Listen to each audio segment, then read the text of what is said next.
লাইভে চলে আসতেছে। প্রশ্ন সমাধান শুরু করব। আর কে কোথা থেকে যুক্ত হয়েছে একটু জানাবো, কে কোথা থেকে বলছি। তারপরে আমরা সরাসরি প্রশ্ন বিশ্লেষণ করব এবং আজকে আমরা দেখব যে একটা প্রশ্নের মাধ্যমে কিভাবে আরো অন্যান্য যে টপিকের বেসিক যেগুলো আছে সেগুলো আলোচনা করা যায় সেগুলো আলোচনা করব। যে প্রথমে আমরা আলোচনা শুরু করব যে কঠিন প্রস্তুতি সহজ যুদ্ধ। তো সহকারী প্রাথমিক শিক্ষক যখন আমরা নিয়োগ পরীক্ষার বিগত বছরের প্রশ্নগুলো দেখি, তখন দেখি যে এখানে ম্যাথের বেশ কিছু প্যাটার্ন চেঞ্জ হয়েছে এবং আহ, পরিবর্তিত যে প্যাটার্নে কিভাবে প্রস্তুতি নিতে হবে এবং বিগত বছরের প্রশ্নগুলো আজকে সমাধান করবে। আরেকটি গুরুত্বপূর্ণ বিষয় হচ্ছে যে আমরা প্রায় দেখি যে আহ, ইতোমধ্যে আমরা পত্রপত্রিকার মারফতে জানতে পেরেছি যে বেশ কিছু সার্কুলার, মানে বিশাল একটি সার্কুলার আসতেছে। তো এখন সুযোগ, তো আপনি যদি প্রস্তুত না থাকেন তাহলে পিছিয়ে পড়তে হবে। এবং ইতোমধ্যে আমাদের ব্যাচে বেশ কিছু স্টুডেন্ট ভর্তি হয়ে গেছে, তারাও আমাদের সাথে আছে। তো আমরা প্রথমে একটু কমেন্টস গুলা নিব যে কে কোথা থেকে যুক্ত হয়েছেন। তারপরে আমরা আমাদের প্রশ্নগুলা সরাসরি আমরা আলোচনায় চলে যাব আজকে। জাস্ট কিছুক্ষণের মধ্যে আলোচনায় চলে যাব।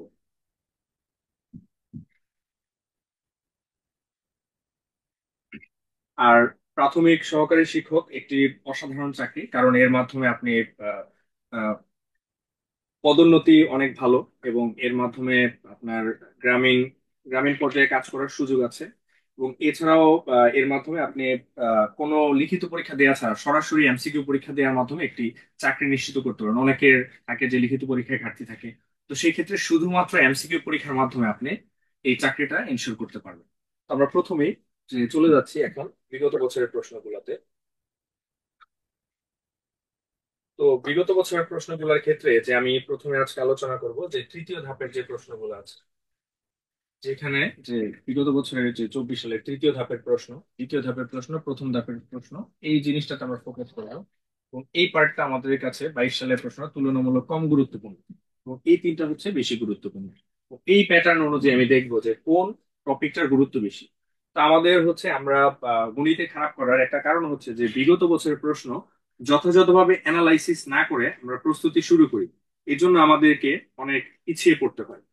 তো আজকে আমরা দেখব যে কোন টপিকটা আমাদের জন্য গুরুত্বপূর্ণ। প্রথমে আমরা দেখব যে সংখ্যার ধারণা, মূলদ সংখ্যা, যে ভাজক, তারপরে হচ্ছে ভাজ্য, ভাজক, বর্গমূল, এই সংক্রান্ত বিষয়গুলা অত্যন্ত গুরুত্বপূর্ণ এবং সবচেয়ে গুরুত্বপূর্ণ পার্ট হচ্ছে এটা। এবং পাটিগণিতের সবচেয়ে গুরুত্বপূর্ণ পার্ট সেই পার্টটা। তো এখানে যে প্রায় 20টি প্রশ্নের মধ্যে দেখা গেছে যে এখান থেকে আপনার 5টি প্রশ্ন, এখান থেকে হচ্ছে দ্বিতীয় ধাপে 2টি প্রশ্ন এবং প্রথম ধাপে 5টি প্রশ্ন। এছাড়াও 2022 সালে এখান থেকে 7টি প্রশ্ন এসেছে।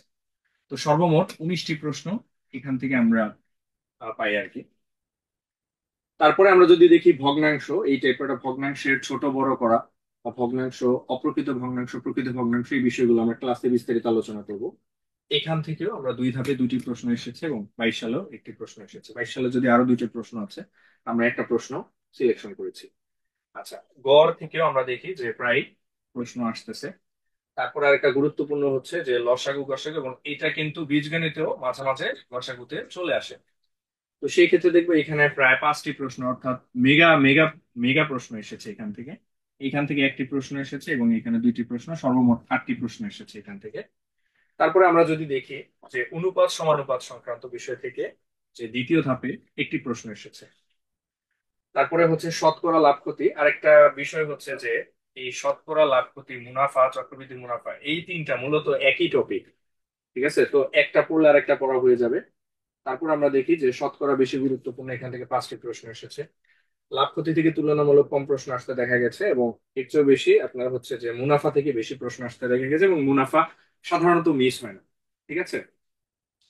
তারপরে আমরা দেখব যে সময়, দূরত্ব, গতিবেগ, এটা মূলত আপনার হচ্ছে যে আহ, যখন ব্যাংকের প্রশ্নগুলো দেখি এখান থেকে প্রায় প্রশ্ন হয়ে থাকে। এখান থেকে মাঝে মাঝে প্রশ্ন আসতে দেখা গেছে একটি একটি।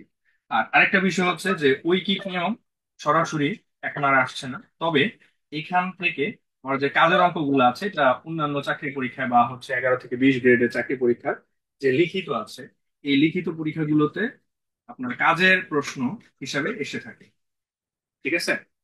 আচ্ছা, তো কারো কোনো প্রশ্ন থাকলে কমেন্ট করতে পারেন। তো এই পার্টে আমরা আলোচনা করব বীজগণিত নিয়ে। তো বীজগণিত নিয়ে আলোচনা করব। বীজগণিতের যে গুরুত্বপূর্ণ বিষয়গুলো আছে, বীজগণিত বলতে এখান থেকে আমরা যেটা বুঝে থাকি সেটা হচ্ছে আপনার বীজগণিত মানেই হচ্ছে আপনার মান নির্ণয়। ঠিক আছে, বীজগণিত মানে হচ্ছে আমার মান নির্ণয়, পূর্ণ সংখ্যা, তারপরে হচ্ছে উৎপাদক বিশ্লেষণ, লসাগু গসাগু, অসমতা, সম্ভাব্যতা, সরল সমীকরণ। তো এখান থেকে সম্ভাব্যতা থেকে একটা প্রশ্ন এসেছে, তারপরে হচ্ছে অসমতা থেকেও প্রশ্ন এসেছে, তবে এখানে সবচেয়ে গুরুত্বপূর্ণ হচ্ছে আমার মান নির্ণয়। এটা আপনার যে কোনো পরীক্ষাতে, আপনার 11 থেকে 20 গ্রেডের যে লিখিত পরীক্ষাগুলো আছে, নন ক্যাডার পরীক্ষাগুলোতে আসে, বিসিএস পরীক্ষায় আসে, এবং এমনকি ব্যাংকেও চলে আসে। তো এটা আমাদের কোনোভাবেই বাদ দেওয়ার কোনো সুযোগ নেই। ঠিক আছে। আচ্ছা, তারপরে হচ্ছে গিয়ে কি, এই বিষয়গুলা থেকে প্রশ্ন কম আসতে দেখা যায়, তবে আমরা অবশ্যই এগুলো সম্পর্কে একটা বেসিক ধারণা নিতে হবে। ঠিক আছে, এটা মিস করার কোনো সুযোগ নেই। এবং সরল সমীকরণ, তারপর হচ্ছে অন্যান্য বিষয়গুলো থেকেও একটা দুইটা প্রশ্ন, এবং এই সমীকরণ সলভ করা আমাদের প্রত্যক্ষ পরোক্ষভাবে আমাদের পাটিগণিতেও কাজে লাগবে। তারপর হচ্ছে সেট থেকে, সেটের আমরা ধারণা নিয়ে রাখবো, এবং সূচক লগ থেকে প্রশ্ন আসতে দেখা যায় বেশি, এবং সূচক লগ, এই সূচকের ক্যালকুলেশন, স্মার্ট ক্যালকুলেশনের ক্ষেত্রে সূচকের হেল্প লাগবে আমার। ধারা, এই ধারা জিনিসটা হচ্ছে আমার মেন্টাল এবিলিটির ক্ষেত্রেও কাজে লাগছে, তো ধারাটাও গুরুত্বপূর্ণ। এখান থেকে 2টি প্রশ্ন এসেছে, এখানেও 2টি প্রশ্ন এসেছে, 22 সালেও 2টি প্রশ্ন, মোট 6টি প্রশ্ন এসেছে। তো আমরা দেখতে পাই যে আমরা যদি এটা অ্যানালাইসিস করি তাহলে মোটামুটি দেখা যাচ্ছে যে মান নির্ণয় থেকে সবচেয়ে বেশি প্রশ্ন এসেছে, এবং মান নির্ণয় মিস হবে না। তারপরে হচ্ছে অসমতা সম্ভাব্যতা দ্বিতীয় গুরুত্বপূর্ণ। তারপরে গুরুত্বপূর্ণ হচ্ছে আমার এই যে সূচক লগ, এবং হচ্ছে যে আমার ধারা সংক্রান্ত যে প্রশ্ন হচ্ছে। মূলত এই 4টা টপিক পড়লে আমার বীজগণিত ক্লিয়ার হয়ে যাবে, তবে আমার সবচেয়ে বেশি গুরুত্ব দিতে হবে মান নির্ণয় এবং ধারা, আমার সবচেয়ে বেশি গুরুত্বপূর্ণ। ঠিক আছে, এটা মিস করার কোনো সুযোগ নেই। ওকে। আচ্ছা, তারপরে আমরা চলে যাচ্ছি তৃতীয় গুরুত্বপূর্ণ টপিক, সেটা হচ্ছে আমার জ্যামিতি সংক্রান্ত। জ্যামিতি থেকে আমরা দেখা যায় যে জ্যামিতির হঠাৎ করে যে কোনো একটা টপিক থেকে ছোট একটা প্রশ্ন আসতে পারে। এই জন্য আমাদের যে প্রত্যেকটা পার্ট আছে, রেখা, কোণ, ত্রিভুজ, তারপরে হচ্ছে যে পিথাগোরাস, চতুর্ভুজ, ত্রিকোণমিতি, এবং হচ্ছে যে পরিমিতি, বৃত্ত, এগুলো সম্পর্কে আমার মোটামুটি বেসিক একটা কনসেপশন লাগবে। মোটামুটি আমার সবগুলো পার্ট জানতে হবে, তবে আমি সবচেয়ে বেশি ফোকাস করবো কোথায়? ত্রিভুজে আমার বেশি ফোকাস করতে হবে, চতুর্ভুজে আমার ফোকাস করতে হবে, এবং সবচেয়ে বেশি গুরুত্বপূর্ণ হচ্ছে আমার পরিমিতি, যেটা হচ্ছে আমার এখান থেকে কোনো প্রশ্ন মিস হবে না। এছাড়া আমাদেরকে বৃত্ত সম্পর্কেও ধারণা লাগবে। এই হচ্ছে আমার মোটা দাগে এই বিষয়গুলোতে আমাদের গুরুত্ব দিতে হবে বেশি। তো ত্রিভুজ, চতুর্ভুজ, ঘনজ্যামিতি, বৃত্ত, এগুলা ফোকাস করতে হবে বেশি, এবং সবচেয়ে বেশি ফোকাস করতে হবে, যেমন এটার সাথে একটা পাটিগণিতের একটা ফ্লেভার আছে। তো এই জন্য আমরা যে পরিমিতি বা বহুভুজ, এই জিনিসগুলো, বহুভুজের চেয়ে গুরুত্বপূর্ণ হচ্ছে যে পরিমিতি যে পার্টটা আছে, এটা আমাদেরকে ফোকাস করতে হবে। আচ্ছা, ঠিক আছে, আমরা একটু কমেন্টস নেওয়ার চেষ্টা করব।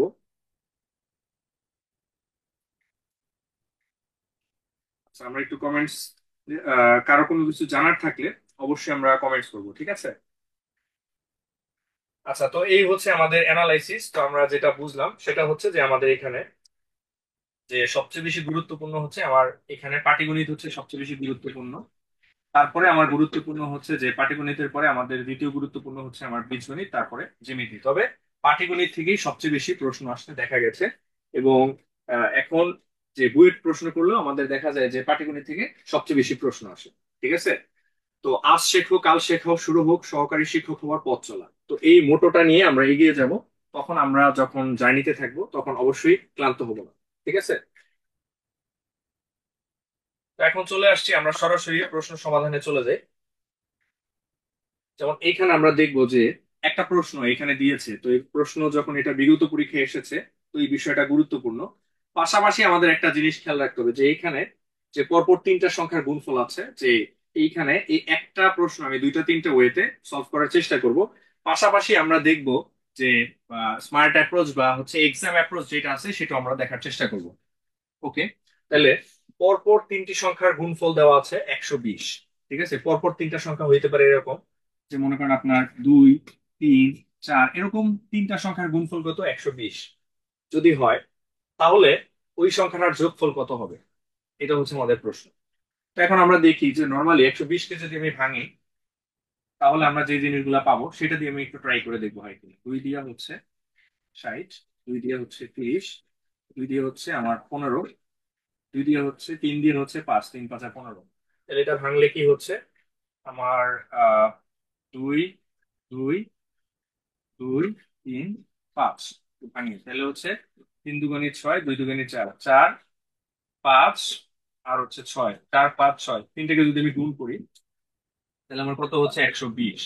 তাহলে এটা কিন্তু যে পরপর তিনটি সংখ্যা মানে হচ্ছে ক্রমিক সংখ্যা বা ধারাবাহিক সংখ্যা। ক্রমিক সংখ্যা বা ধারাবাহিক সংখ্যা হচ্ছে 1 2 3 4 5 6 এভাবে যাবে। তো এটা হচ্ছে আমার ফার্স্ট অ্যাপ্রোচ, ঠিক আছে? এই হচ্ছে বিষয়। তো এখন এটা আমরা দেখবো হচ্ছে এটার এক্সাম অ্যাপ্রোচটা কি হবে। এটার এক্সাম অ্যাপ্রোচটা কি হবে, আমরা হচ্ছে এক্সাম অ্যাপ্রোচ এইভাবে আমরা পরীক্ষায় করবো না। আমরা পরীক্ষায় কিভাবে করব, আমরা জাস্ট সংখ্যাগুলো নিব যে 1 2 3 4 5 6 7 এইভাবে করে আমাদের ধারাবাহিক সংখ্যা বা ক্রমিক সংখ্যা রয়েছে। এইখান থেকে আমি চুজ করব যে কোন তিনটাকে গুণ করলে, যেমন 1 2 3 গুণ করার প্রশ্ন আসে না, যে তিনটা গুণ করলে 120 হবে না। তারপর হচ্ছে 2 3 4 গুণ করলে 120 হবে না। তারপর আমরা একটু দেখি 2 3 4, আমরা যদি 3 4 5 কে গুণ করি, 3 4 12, 5 12 60, এটা হচ্ছে না। তাহলে আমি পরের তিনটা নেই, যে 4 5 6, এটা যদি গুণ করি 4 5 20, আর 20 গুণন 6 কত হচ্ছে 120, তাহলে এটা হচ্ছে। তার মানে এইভাবে অপশন, এইভাবে জাস্ট আমরা হচ্ছে র্যান্ডমলি সংখ্যা চয়েস করে আমরা উত্তরটা দিতে পারবো। তো আমরা যখন এই দুইটা পদ্ধতিতে অঙ্কটা শিখলাম, তো আমরা পরীক্ষার হলে কিন্তু এভাবে করব, কারণ পরীক্ষার হলে আমাদের টাইম সেট করতে হবে। এই হচ্ছে বিষয়। এটা হচ্ছে আমাদের এক্সাম অ্যাপ্রোচ, আর এটা হচ্ছে আমার গতানুগতিক অ্যাপ্রোচ, ট্রেডিশনাল অ্যাপ্রোচ, ঠিক আছে? তো আমরা যখন মূল ক্লাসে যাব তখন আমরা এই জিনিসটা আরো বিস্তারিত শিখবো আর কি, ঠিক আছে? তো আপনাদের প্রাইমারি প্রাইমারি শিক্ষক নিয়োগ সংক্রান্ত কোনো প্রশ্ন থাকলে বা গণিতের কোনো প্রশ্ন থাকলে আপনারা অবশ্যই কমেন্টে জানাতে পারেন, ঠিক আছে? আচ্ছা, আর সাবির ভাই, আপনার যে ভর্তি প্রক্রিয়াটা আপনি একটু কমেন্টে একটু লিখে দিবেন, ঠিক আছে? আচ্ছা, তো আমাদের এখানে ফিরোজ হাসান যুক্ত হয়েছেন ঠাকুরগাঁও থেকে। ওকে, ধন্যবাদ। তারপর হচ্ছে আহ সিদরাতুল মুনতাহা কিশোরগঞ্জ থেকে। আচ্ছা, আমাদের সামনে মারিয়া যুক্ত হয়েছেন, ফিরোজ হাসান, শাহরিয়ার বাবুল। হ্যাঁ স্যার, আমি ভালো আছি, আপনি ভালো আছেন? আচ্ছা, ঠিক আছে। ওকে, ভেরি গুড, সবাই যুক্ত আছেন। আর সবাই কাইন্ডলি সবার ওয়াল থেকে একটু শেয়ার করে দিবেন। আর কি কি জানার আছে অবশ্যই কমেন্ট করবেন। আর আমাদের যারা এই ব্যাচে ইতোমধ্যে যারা ভর্তি হয়ে গেছেন, আচ্ছা, M S Jalal, excellent, thank you. আচ্ছা, অপরাজিতার গল্প কুমিল্লা থেকে, থ্যাংক ইউ। আচ্ছা, আর কে কোথায় যুক্ত হয়েছেন আমাদের একটু জানাবেন। আরেকটা গুরুত্বপূর্ণ বিষয় সেটা হচ্ছে আমাদের অলরেডি যারা ভর্তি হয়েছেন আমাদের খুব শীঘ্রই ক্লাস শুরু হবে। তো আপনারা ইতোমধ্যে আপনারা হচ্ছে যে প্রিভিয়াস ইয়ার যে প্রশ্নগুলো আছে, এই প্রিভিয়াস ইয়ার প্রশ্নগুলা খুব ভালো করে সমাধান করেন, এবং বিগত 2 3 বছরের রিসেন্ট যে জব সলিউশন আছে, এই জব সলিউশন গুলো হচ্ছে আপনারা ইতোমধ্যে সলভ করে ফেলেন, ঠিক আছে? আর আমরা যে আমাদের যতগুলা ক্লাস বলা আছে, আমাদের যে যতগুলা ক্লাস বলা আছে 60টা 70টা, সবগুলো ক্লাসই হবে, ঠিক আছে? আগে পরে হোক যেভাবে হোক, বাট 100% আমাদের সবগুলা ক্লাস হবে, এবং আমাদের ক্লাসগুলো শুরু থেকে শেষ পর্যন্ত একদম সমান তালে সেম টিচার নেবেন এবং সেম ভাবে নেবেন, ঠিক আছে? আচ্ছা, তো পরের প্রশ্নে চলে যাচ্ছে। আচ্ছা, তো এইখানে জিনিস দেখলাম যে 4 5 6 তিনটাকে যুক্ত করলে 15 হয়, উত্তর হবে 15 বা খ নাম্বার উত্তর। তারপরে আমরা এই জিনিসটা দেখছি যে একটি রাশি অপর রাশির হচ্ছে, অপর রাশি মানে একটি রাশি অপর রাশি, তাহলে আমরা ধরবো হচ্ছে অপর রাশির হচ্ছে 64% হলে রাশি দুইটির অনুপাত কত, ঠিক আছে? তাহলে একটা রাশি অপর রাশি, তাহলে এটা হচ্ছে একটি রাশি, এটা হচ্ছে গিয়ে কি অপর রাশি। আমার এইভাবে আগাতে হবে, ঠিক আছে? এটা ল্যাঙ্গুয়েজে একটু মার্কেট আছে। আচ্ছা, তো আমরা ধরে নিলাম হচ্ছে অপর রাশিটি এক্স, ধরে নিলাম কি অপর রাশিটি এক্স, অথবা আমি ধরে নিতে পারি হচ্ছে অপর রাশিটি হচ্ছে আমার 100। অপর রাশিটি যদি অক্ষ হয় বা এক্স হয় বা হচ্ছে 100 এক্স, আমি অনেক কিছু ধরতে পারি। ধরলে তাহলে একটি রাশি কত হবে, তাহলে একটি রাশি কত হবে, একটি রাশি হচ্ছে তার 64%, তাহলে 100 এর 64%, এর 64%, 64% মানে হচ্ছে কত, 100 এর 64% মানে হচ্ছে আমার 64, ঠিক আছে? তাহলে একটি রাশি অনুপাত হচ্ছে গিয়ে কি অপর রাশি, তাহলে একটা রাশি আমার কত ধরেছিলাম আমি, এটা হচ্ছে ধরেছিলাম হচ্ছে 100। একটি রাশি, সরি, একটি অপর রাশি হচ্ছে আমার ধরেছিলাম হচ্ছে আমি অপর রাশি ধরেছিলাম হচ্ছে আমি 100, তাহলে একটি রাশি আমি ধরলাম কত, 64। ইংলিশে চলে আসছে। তাহলে আমার এখানে এটা 4 ভাগ করলে আমার এটা হচ্ছে 25, এটাকে 4 দিয়ে ভাগ করলে হচ্ছে 4 ষোলো 64, তাহলে 16:25, তাহলে উত্তর হবে কত, 16:25। ঠিক আছে, এই হচ্ছে বিষয়। তো এইখানে আমরা 100 ধরতে পারি অথবা 100 x ধরতে পারি, তাহলে এটা হবে হচ্ছে কত, 64 x। একই জিনিস, ঠিক আছে। এটাকে যখন আমরা অনুপাত করব তখন হচ্ছে এটা কি দুই পাশ থেকে সিম্পলিফাই করে এক্স এক্স চলে যাবে, আর এটাকে 4 দিয়ে কাটলে হচ্ছে আমার হচ্ছে 16, এটাকে 4 দিয়ে কাটলে হচ্ছে আমার কত, 25। ঠিক আছে, তাহলে একটা সংখ্যা হবে কত, আমার হচ্ছে যে 16, আর অপর একটা সংখ্যা হবে 16, আর একটা সংখ্যা হবে কত, 25। এই হচ্ছে উত্তর। ঠিক আছে, আর কেউ না বুঝলে প্রশ্ন করতে পারেন, তাহলে অঙ্কটা আমি আরেকবার আলোচনা করব। আচ্ছা, ওকে। আচ্ছা, এটা আরেকটু বুঝিয়ে দেন। আচ্ছা ঠিক আছে, আমি একটু আবার আলোচনা করছি। তো এখানে খুবই সিম্পল, আমাকে যা করতে বলবে একটি রাশি অপর রাশির 64%। তাহলে অপর রাশি যদি আমার 100 হয়, তাহলে একটি রাশি তার 64%। 64% মানে কত, 100 এর 64% মানে হচ্ছে 64। 64 অনুপাত হচ্ছে 100। এটাকে সিম্পলিফাই করলে আমার কত হবে, এটাকে সিম্পলিফাই করলে আমার হচ্ছে 25, 4 দিয়া এটাকে সিম্পলিফাই করলে হচ্ছে 16। তাহলে উত্তর হচ্ছে 16:25 বা 16:25। এর চেয়ে আর ছোট করা সম্ভব না। আশা করি সবাই বুঝতে পেরেছেন। ওকে, আচ্ছা তাহলে আমরা পরের অঙ্কে চলে যাচ্ছি। আচ্ছা, এই অঙ্কটিও গুরুত্বপূর্ণ, এটা একটা সেলিব্রিটি ম্যাথ, এটা বারবার বারবার আসে। ঠিক আছে, বারবার আসে, বারবার আমরা হচ্ছে পরীক্ষায় এটা ফেস করি। ঠিক আছে, বাজারে কফির দাম 10% কমে যাওয়ায়, ঠিক আছে, এখানে পার্সেন্ট চিহ্নটা পড়া নেই, 10% কমে যাওয়ায় কফির ব্যবহার কত ভাগ বৃদ্ধি করলে কফি বাবদ খরচ খরচ একই থাকবে। ঠিক আছে, তো আমরা এখানে যে জিনিসটা করব, কফির দাম কমেছে কিন্তু খরচটা সেম থাকবে। তার মানে আমার যদি দাম যদি 100 থাকে, এটা হয়ে গেছে আমার কত, 90। আর আগে যদি খরচ হইতো 100 টাকা, এখন আমার খরচ হবে কত টাকা, 100 টাকা। তাহলে এই জিনিসটা হচ্ছে আমার দাম, এই জিনিসটা হচ্ছে আমার খরচ। আশা করি সবাই প্রশ্নটা বুঝতে পেরেছেন, তাহলে আমাদের জন্য ম্যাথটা খুব সহজ হয়ে যাবে। ঠিক আছে, তাহলে এখানে আমরা কি দেখলাম, যে আমাদের এখানে দাম হচ্ছে 10% কমে গেছে, তার মানে দামটা আগে ছিল 100, এখন হয়ে গেছে 90। আর খরচ হচ্ছে আমার কত থাকবে, যে আমার হচ্ছে যে খরচ আগে ছিল 100, এখনো কত, 100। ওকে, তাহলে আমার কি করতে হবে, যে বাজারে কফির দাম 10% কমেছে, ব্যবহার কত পার্সেন্ট বৃদ্ধি করতে হবে। তাহলে আমার হচ্ছে যে এই 90 টাকায় কত টাকা বৃদ্ধি করতে হবে, 90 টাকায় বাড়াইতে হবে কত টাকা, এখানে কতটুকু বাড়াইতে হবে, যে আমার হচ্ছে 10 টাকা বাড়াইতে হবে। 90 টাকায় বাড়াইতে হবে কত টাকা, 10 টাকা। 90 টাকার মধ্যে কত টাকা বাড়াইতে হবে, 10 টাকা। তাহলে আমার হচ্ছে 1 টাকার মধ্যে কতটুকু বাড়াইতে হবে, 1 টাকার মধ্যে বাড়াইতে হবে হচ্ছে যে কত টাকা। তাহলে আমার হচ্ছে 100 টাকায় কতটুকু বাড়াইতে হবে, 100 টাকায় বাড়াইতে হবে 10/90 গুণন হচ্ছে কত, 100। ওকে, এবার আমরা একটু কাটাকাটি করি। তাহলে হচ্ছে এটা কাটা যাচ্ছে, এটা কাটা যাচ্ছে, তাহলে হচ্ছে 100-কে আমার 9 দিয়ে ভাগ করতে হবে। 9 একে 9, এটাকে 1 0, আবার হচ্ছে 9 একে 9, এটা হলো 1 আর 0। তাহলে এটা যদি সমস্ত রেখে দেই, এটা হচ্ছে নিচে আসবে, আর ভাগশেষটা আমার উপরে আসবে। এই হচ্ছে আমার 11 সমস্ত 1/9 শতাংশ। আশা করি সবাই বুঝতে পেরেছেন, 11 সমস্ত 1/9 শতাংশ। ওকে, আচ্ছা কারো কোনো প্রশ্ন থাকলে ইউ আর মোস্ট ওয়েলকাম। আচ্ছা তাহলে আমরা পরের প্রশ্নে চলে যাচ্ছি।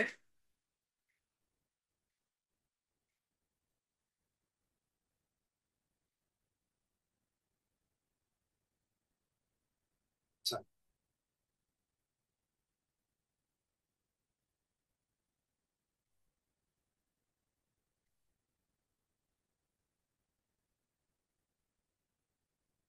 এই প্রশ্নটা আমরা একটু দেখি।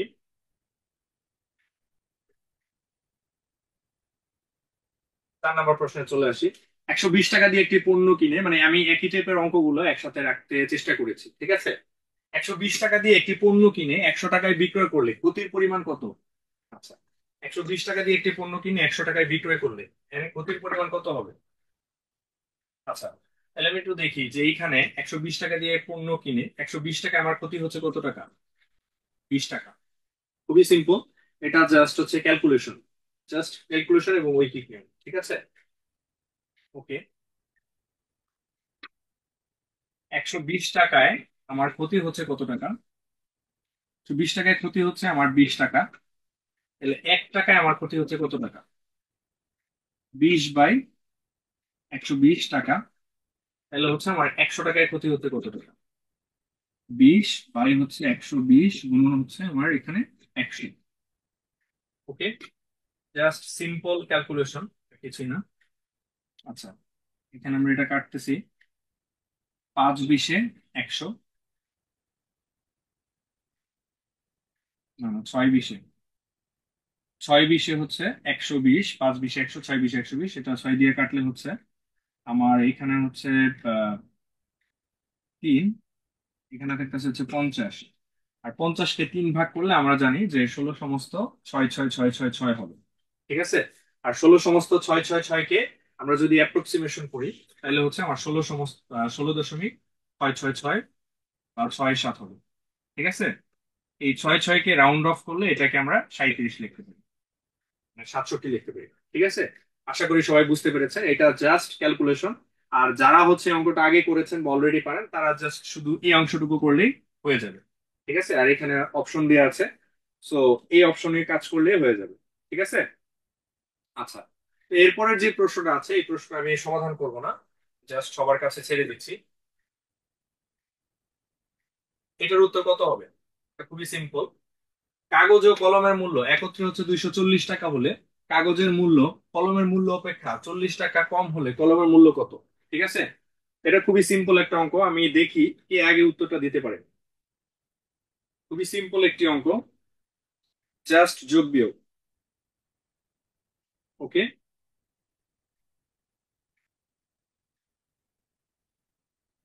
দেখি উত্তরটা কে দিতে পারে আগে।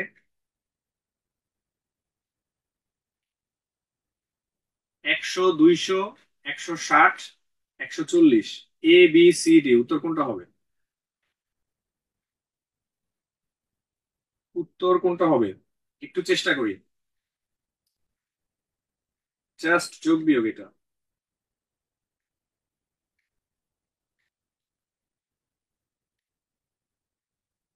ওকে, আমরা একটু চেষ্টা করি, জাস্ট সিম্পল। কাগজ ও কলমের দাম, তাহলে কলমের মূল্য হচ্ছে অপেক্ষা কাগজের দাম হচ্ছে 40 টাকা কম হলে কলমের মূল্য কত? আচ্ছা, তো কাগজের মূল্য কলমের মূল্য অপেক্ষা, তাহলে আমি কলমের মূল্য ধরলাম হচ্ছে, কলমের মূল্য আমি ধরলাম হচ্ছে যে X টাকা। ওকে, কাগজের মূল্য অপেক্ষা কলমের মূল্য হচ্ছে, কাগজের মূল্য কলমের মূল্যের চেয়ে 40 টাকা কম, তাহলে কলম যদি X টাকা হয়, তাহলে আমার কাগজের দাম কত? কাগজের দাম হচ্ছে X মাইনাস হচ্ছে আমার 40 টাকা। ঠিক আছে, ওকে। তাহলে প্রশ্ন মতে বা অ্যাকর্ডিং টু দা কোয়েশ্চেন এটি কিউ, তার সংক্ষেপে দিলে আমার এটা হচ্ছে এক্স প্লাস হচ্ছে এক্স মাইনাস হচ্ছে 40, মানে কাগজ কলমের কম্বাইন্ড যে দামটা সেটা হচ্ছে 240 টাকা। ওকে, তাহলে এখানে আমার যদি যোগ করি, তাহলে এখানে থাকতেছে হচ্ছে 2x মাইনাস 40, এই পাশে গেলে হচ্ছে +40 হয়ে যাবে। তাহলে হচ্ছে 240 প্লাস হচ্ছে 40 সমান সমান 280। তাহলে 2x সমান সমান যদি হচ্ছে 280 হয়, এক্স সমান সমান কত হবে? 2 দিয়ে ভাগ করলে এখানে হয়ে যাবে 140। তাহলে কলমের দাম কত এখানে চেয়েছে? কলমের দাম চেয়েছে 140, তাহলে উত্তর হবে 140। আশা করি সবাই বুঝতে পেরেছেন। Very good, Firoz Hasan, excellent, চমৎকার পারফরমেন্স। আচ্ছা, ওকে, ভেরি গুড। তো আমরা কিন্তু এইভাবে, মূলত এইভাবে এই অঙ্কটা করতে হয়, কিন্তু আমরা এইভাবে অঙ্কটা করব না। ঠিক আছে, আমরা এইভাবে অঙ্কটা করবো না, আমরা কিভাবে করব? ঠিক আছে, আমরা কিভাবে করবো অঙ্কটা একটু দেখি। মূল এক্সামে অ্যাপ্রোচটা কিরকম হয় আমরা একটু শর্ট অ্যানালাইসিস করি। তো মূল পরীক্ষার ক্ষেত্রে আমরা জাস্ট এটা দেখবো যে একটা আরেকটার চেয়ে আমরা জাস্ট অপশন গুলো দেখবো। যে কলমের দাম, তো কলমের দাম যেটা বলছে যে কলমের দাম আর হচ্ছে যে মনে করেন আপনার কাগজের দাম, কাগজের দাম এইটার থেকে এটার মনে করেন আপনার 40 টাকা কি হবে? বেশি হবে। তাহলে এটা কি হবে? 40 টাকা কম হবে, আপনি যেভাবে চিন্তা করেন। ঠিক আছে, তো আমি দেখি যে আমি ধরি যে একটা অপশন টেস্ট করি, এটা যদি আমার 140 হয়, আমি ধরলাম হচ্ছে কলমের দাম হচ্ছে 140, কারণ এটা 40 টাকা কম, এটা 100 টাকা, এবং দুইটার যোগফল হচ্ছে কত হবে? আমার 240 হবে। তাহলে এটা কিন্তু আমাদের অপশনের সাথে মিলে যাচ্ছে, তাহলে অপশন টেস্ট করলে আমরা মিলে যাচ্ছে। আবার আমি যদি অন্য একটা অপশন ধরি, ফর এক্সাম্পল আমি যদি এটা যদি 100 ধরি, তাহলে কলমের দাম হচ্ছে আমার হচ্ছে 100 টাকা। তাহলে এটা যদি 40 টাকা কম হয়, তাহলে হচ্ছে কাগজের দাম হবে কত? 60 টাকা। দুইটা যোগ করলে কি 240 হচ্ছে? দুইটা যোগ করলে কি 240 হচ্ছে? হচ্ছে না। তাইলে এই অপশনটা হচ্ছে না। আবার একই ভাবে এটা যদি আমি 200 ধরি, কলমের দাম যদি আমি 200 ধরি, তাহলে এটা 40 টাকা কম, অর্থাৎ এটা হচ্ছে 160 টাকা। তো এটা দুইটা যোগ করলে আমার কি কি 240 হচ্ছে? যোগ করলে 240 হচ্ছে না। এই জন্য অপশন বিও হবে না। তো এইভাবে আমার উত্তরটা কি হবে? উত্তরটা হবে 140। ঠিক আছে? তো এটা কত হবে? 140, 40 টাকা কম, দুটো যোগ করলে হচ্ছে 240। খুবই সিম্পল একটি অঙ্ক। ওকে, আশা করি সবাই বুঝতে পেরেছেন। এটা হচ্ছে আমার এক্সাম অ্যাপ্রোচ। সেটা হচ্ছে আমার কি করতে হবে? এক্সাম অ্যাপ্রোচে আমার হচ্ছে ওটি, অর্থাৎ অপশন টেস্ট করতে হবে। ঠিক আছে? আমাদের অলরেডি আমাদের পেজে একটা লাইভ ক্লাস করা আছে, যে এক্সামের স্ট্র্যাটেজি গুলো নিয়ে আলোচনা করা হয়েছে। 7টা গুরুত্বপূর্ণ স্ট্র্যাটেজি নিয়ে আলোচনা করেছে, সেটার একটা স্ট্র্যাটেজি ছিল অপশন টেস্ট। তো এই উত্তরটা আমরা সরাসরি অপশন টেস্ট করে উত্তরটা বের করে ফেলতে পারবো। ঠিক আছে? আচ্ছা, পরবর্তী প্রশ্নে চলে যাচ্ছি। সেটা হচ্ছে, এটা খুবই সিম্পল, এটা একটা মৌখিক অঙ্ক। তো এটা জাস্ট একটি পেন্সিলের ওজন কত? এগুলো হচ্ছে যে মেন্টাল ম্যাথ। ঠিক আছে? এগুলোরে বলা হয় মেন্টাল ম্যাথ বা হচ্ছে মৌখিক অঙ্ক। ঠিক আছে? এইসব অঙ্কগুলো আমরা জাস্ট মুখে মুখে করে ফেলবো। একটি পেন্সিলের ওজন হচ্ছে 5 গ্রাম, তাহলে এটা কত মিলিগ্রাম? ঠিক আছে? তাহলে 1 মিলিগ্রাম সমান সমান কত? 1000। তাহলে হচ্ছে 1 গ্রাম সমান সমান 1000 মিলিগ্রাম, তাহলে 5 গ্রাম সমান সমান 5000 মিলিগ্রাম। তো এটা কোনো ম্যাথের পর্যায়ে পড়ে না। ঠিক আছে? তারপরে আমরা পরীক্ষা হলে এটা তাড়াহুড়া করে এটা আমরা ভুল দিয়ে ফেলি। তো উত্তর হচ্ছে কোনোটি হয় হবে। ঠিক আছে? আমরা জাস্ট এই জিনিসটা লিখে রাখি।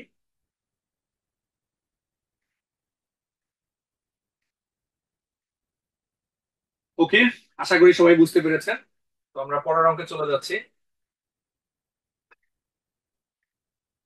আচ্ছা, 120 টাকা দিয়ে একটি পণ্য কিনে 100 টাকায় বিক্রয় করলে ক্ষতির পরিমাণ কত? এটাও মোটামুটি একদম ইজি লেভেলের একটা অঙ্ক। ঠিক আছে? সেটা হচ্ছে 120 টাকা দিয়ে একটি পণ্য কিনে 100 টাকায় বিক্রয় করলে ক্ষতি হবে কত? আচ্ছা, তাহলে প্রথমে আমরা দেখি যে 120 টাকা হচ্ছে আমাদের বেজ, এখানে আমার ক্ষতি হচ্ছে কত টাকা? 20 টাকা ক্ষতি হচ্ছে। তাহলে 120 টাকায় ক্ষতি হচ্ছে কত? 20 টাকা। তাহলে 1 টাকায় আমার ক্ষতি হচ্ছে কত? তাহলে হচ্ছে 100 টাকায় আমার ক্ষতি হচ্ছে কত? ওকে, তাহলে আমরা একটু দেখি যে এটা কাটলে হচ্ছে আমার কত? 6। একইভাবে 6/100 বা হচ্ছে 3/50, তাহলে আমার কত? 16 সমস্ত 6 6 6। আগের অঙ্কটার সাথে মিল আছে। ঠিক আছে? খুবই সিম্পল একটি অঙ্ক, খুবই চমৎকার। ওকে, আশা করি সবাই বুঝতে পেরেছেন। এটা সুন্দর করে খাতায় তুলে ফেলেন। একটু সময় দিচ্ছি, খাতায় তুলে ফেলেন। ওকে, আচ্ছা, এই অঙ্কটা কি হবে আপনি একটু গেস করেন। সেটা হচ্ছে একটি দেশের জিডিপির পরিমাণ, অত্যন্ত গুরুত্বপূর্ণ একটা অঙ্ক। জিডিপির পরিমাণ হচ্ছে 7.5 বিলিয়ন মার্কিন ডলার। ওই দেশের মোট জনসংখ্যা 1.85 মিলিয়ন হলে মাথাপিছু জিডিপির পরিমাণ নিকটতম মার্কিন ডলার। মার্কিন ডলার কত? এখানে বলছেন নিকটতম, বা হচ্ছে অ্যাপ্রক্সিমেশন, ইংলিশে বলা হচ্ছে অ্যাপ্রক্সিমেশন। ঠিক আছে? মানে হচ্ছে কাছাকাছি বা প্রায় প্রায় যেটা আমরা বলে থাকি সেটা আর কি। ঠিক আছে? আচ্ছা, তাহলে আমরা একটু দেখি যে একটি দেশের জিডিপি পরিমাণ কত। এটা জানার আগে আমাদের হচ্ছে যে মিলিয়ন বিলিয়নের যে হিসাবটা আছে, এটা আমাদের একটু ভালো করে জানতে হবে। তো মিলিয়ন বিলিয়নের হিসাবটা যদি আমরা ক্লিয়ার হয়ে যায়, তাহলে এই জিনিসটা আমাদের সহজ হয়ে যাবে। ঠিক আছে? Thousand, million, billion, trillion, quadrillion, এইটুকু পর্যন্ত আমাদের জানলেই হবে। ঠিক আছে? তো এটা খুবই সিম্পল একটা জিনিস, বাট আমাদের প্রায় এটা নিয়ে কনফিউশন হয়। তো এটার বেসিকটা আমরা জানবো। যখন আমরা বলবো থাউজেন্ড, তখন হচ্ছে আমার 3টা শূন্য। যখন আমরা বলবো মিলিয়ন, তখন আরো 3টা শূন্য বাড়বে, মিলিয়ন। যখন আমরা বলবো বিলিয়ন, যখন আমরা বিলিয়ন বলবো, এটার সাথে আরো 3টা শূন্য বাড়বে, তখন এটা কি হয়ে যাবে? বিলিয়ন হয়ে যাবে। যখন আমরা বলবো ট্রিলিয়ন, তখন আরো 3টা শূন্য যখন আমি যুক্ত করে দিব, তখন এটা কি হয়ে যাবে? ট্রিলিয়ন। তারপর এটা হবে আমার হচ্ছে কোয়াড্রিলিয়ন, তারপর এটা হচ্ছে কুইন্টিলিয়ন। এভাবে 3টা করে শূন্য বাড়তে থাকবে। ঠিক আছে? বাংলায় যখন আমরা দেখি 2 শূন্য নিয়ে একটু ঝামেলা পোহাইতে হয়। তো আমাদের এখানে এটা খুবই সিম্পল, জাস্ট আমাদের হচ্ছে 3টা 3টা করে শূন্য বাড়তে থাকবে। 3টা শূন্য, 3টা শূন্য, 3টা শূন্য, 3টা শূন্য, 3টা শূন্য।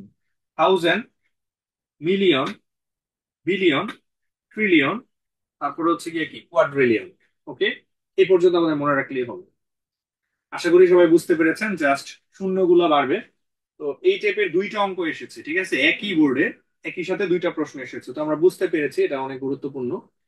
তো এখানে আমরা একটু দেখি যে প্রথমে একটি দেশের হচ্ছে জিডিপির পরিমাণ হচ্ছে 7.5 বিলিয়ন। তো এটাকে আমরা প্রথমে বিলিয়ন বা মিলিয়নে কনভার্ট করবো, ঠিক আছে। তাহলে 7.5 বিলিয়ন মার্কিন ডলার, এটা হচ্ছে জনসংখ্যা দিয়ে আমরা ভাগ করতে হবে। 7.5 বিলিয়ন, বিলিয়ন মানে হচ্ছে আমার হচ্ছে থাউজেন্ড, মিলিয়ন, এই বিলিয়ন, থাউজেন্ড, মিলিয়ন, এখানে আসলে কি বিলিয়ন হয়ে গেল। ওকে, গুণ করলে আমার হচ্ছে 7.75 মানে 7.7 বিলিয়ন এবং হচ্ছে যে 500 মিলিয়ন। ওকে, আচ্ছা, তারপরেটা আমি ভাগ করব হচ্ছে যে 1.85 মিলিয়ন।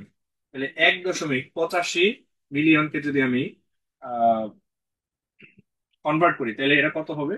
এখানে তিনটা ঘর, এখানে তিনটা ঘর, এখানে তিনটা ঘর, থাউজেন্ড, মিলিয়ন, সরি,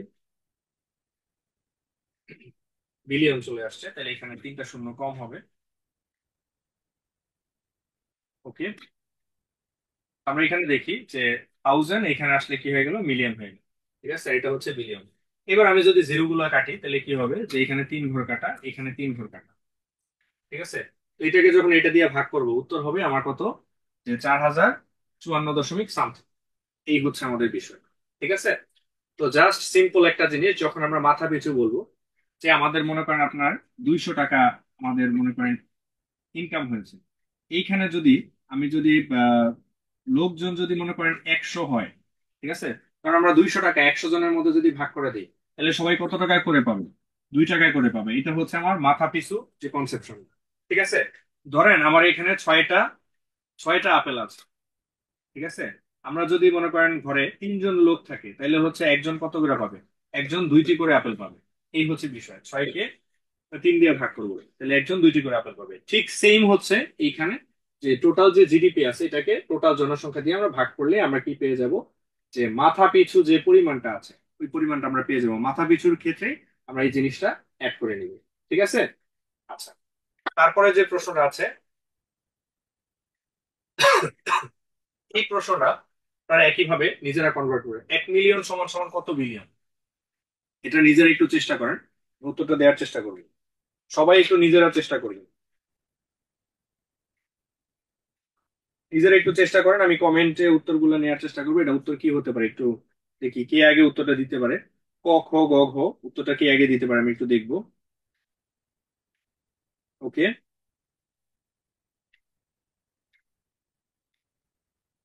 ওকে, উত্তরটা নিব আমরা। আচ্ছা, ফয়সাল আহমেদ, ধন্যবাদ। মোখলিস সাইদি, আচ্ছা, সিলেট থেকে।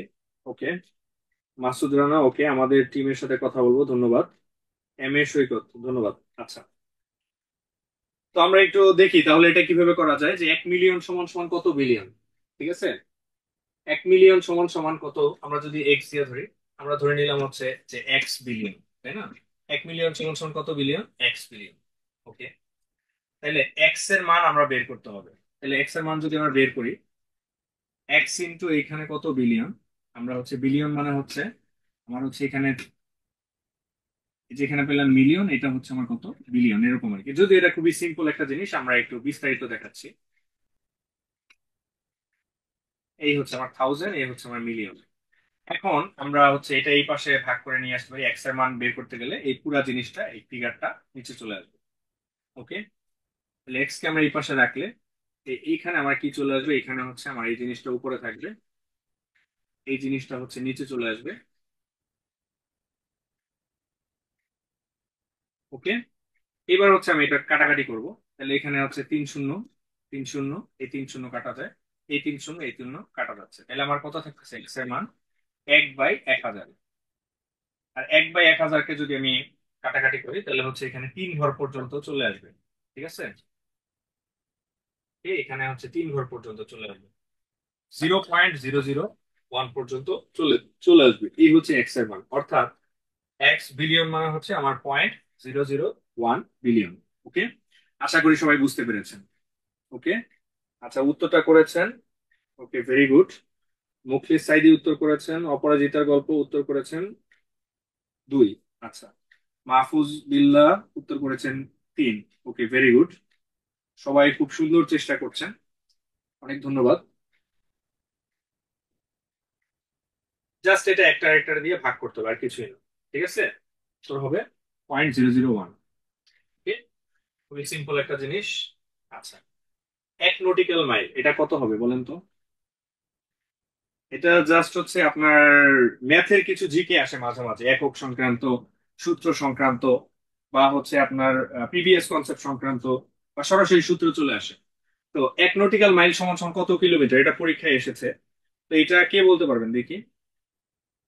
সবাই দ্রুত উত্তর করার চেষ্টা করেন, আমরা দ্রুত উত্তরটা নিব।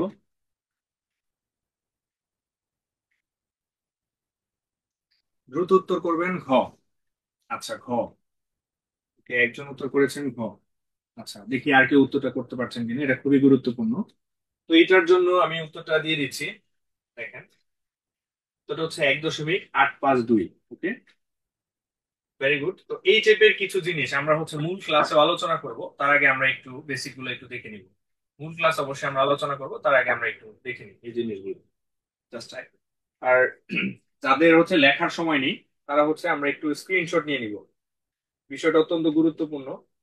এটা থেকে প্রশ্ন কমন আসবে অনেকগুলো। ঠিক আছে, এটা থেকে প্রশ্ন কমন আসবে, সবাই একটু স্ক্রিনশট নিয়ে নিই।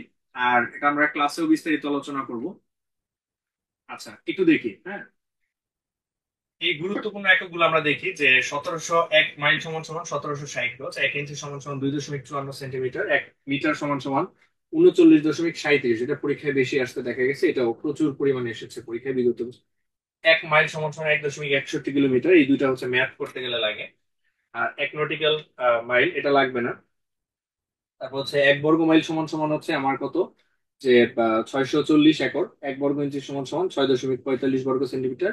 এইভাবে আমরা মূল যে জিনিসগুলো আছে, যে 1 কেজি সমান সমান 2 দশমিক হচ্ছে যে 2 পাউন্ড, 1 বর্গ ফুট সমান সমান 1.44 বর্গ ইঞ্চি, 1 মাইল সমান সমান 1760 গজ, 1 কুইন্টাল সমান সমান হচ্ছে 100 কিলোগ্রাম, 1 ন্যানো সেকেন্ড এটা হচ্ছে যে আমরা যখন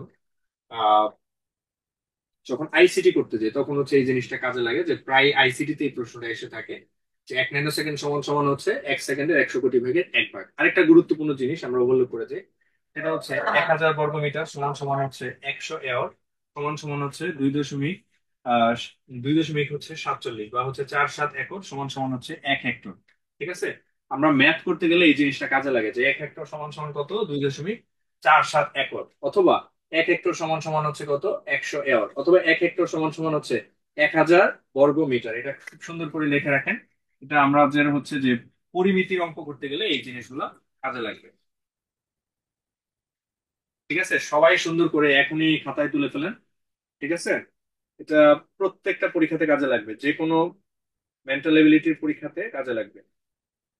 ঠিক আছে, এটা খুবই গুরুত্বপূর্ণ একটা জিনিস, এটা মানে মিস করার কোনো সুযোগ নেই। ওকে, খুব সুন্দর করে খাতায় তুলেন।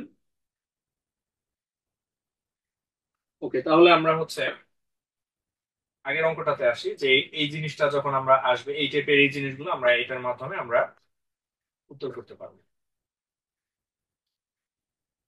ওকে, তাইলে আমরা হচ্ছে এবার আমরা একটা ম্যাথ করবো, সেটা হচ্ছে যে টাইম ডিস্টেন্স স্পিড সংক্রান্ত একটা প্রশ্ন এসেছে। কিন্তু এই জিনিসটা আমরা হচ্ছে টাইম ডিস্টেন্স না, এটা সরাসরি আমরা হচ্ছে যে আহ, ঐকিক নিয়ম দিয়ে আমরা এটা করার চেষ্টা করব। ঠিক আছে, ঐকিক নিয়ম দিয়ে করার চেষ্টা করব।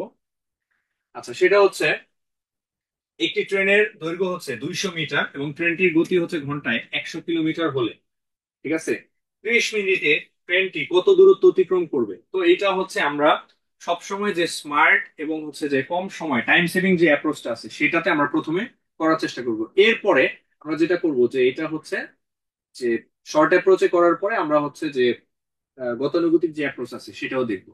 তো এটার আগে যে এক্সাম অ্যাপ্রোচ যেটা আছে, সেটার আগে আমরা হচ্ছে গতানুগতিক ঐকিক নিয়ম আমরা এটা করার চেষ্টা করবো, যে একটি ট্রেনের দৈর্ঘ্য হচ্ছে 200 মিটার, ফাইন। ট্রেনটির গতি হচ্ছে ঘন্টায় হচ্ছে কত, 100 কিলোমিটার হলে 30 মিনিটে হচ্ছে কতটুকু দূরত্ব অতিক্রম করবে? ওকে, আচ্ছা, তাইলে হচ্ছে ট্রেনটি হচ্ছে যে ঘন্টায়, ঘন্টায় মানে কত, প্রতি ঘন্টায় মানে হচ্ছে প্রতি 60 মিনিটে, প্রতি ঘন্টায় মানে কত, প্রতি 60 মিনিটে যায় কত কিলোমিটার, 100 কিলোমিটার। 60 মিনিটে যায় কত, আমার সিম্পলি হচ্ছে 100 কিলোমিটার। 60 মিনিটে যদি 100 কিলোমিটার যায় তাহলে 1 মিনিটে কত যাবে, 100/60 কিলোমিটার। তাহলে আমার হচ্ছে যে 30 মিনিটে কতটুকু যাবে, তাহলে 100 ডিভাইডেড বাই হচ্ছে 60 গুণন হচ্ছে আমার কত, 30।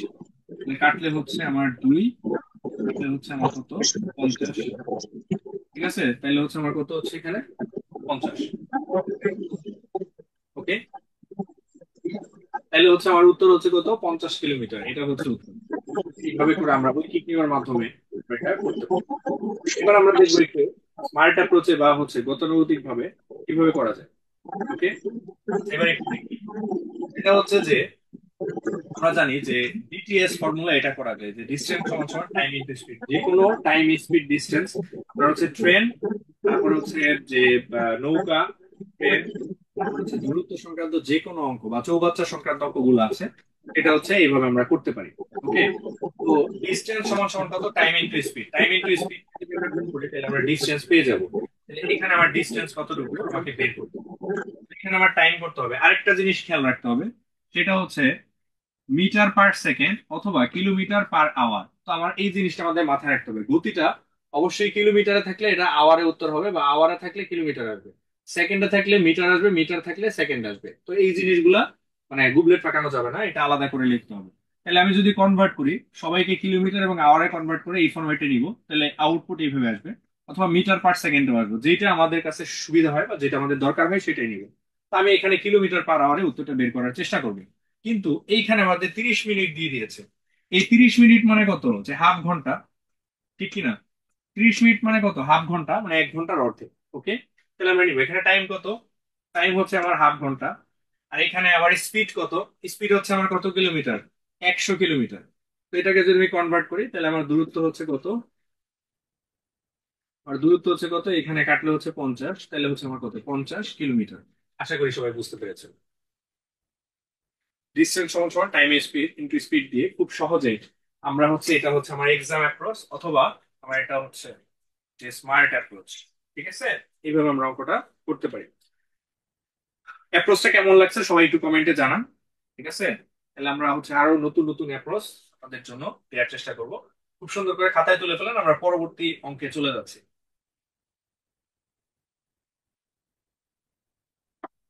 আচ্ছা, 1 থেকে 20 পর্যন্ত সংখ্যাগুলোর যোগফল কত, কে জানেন?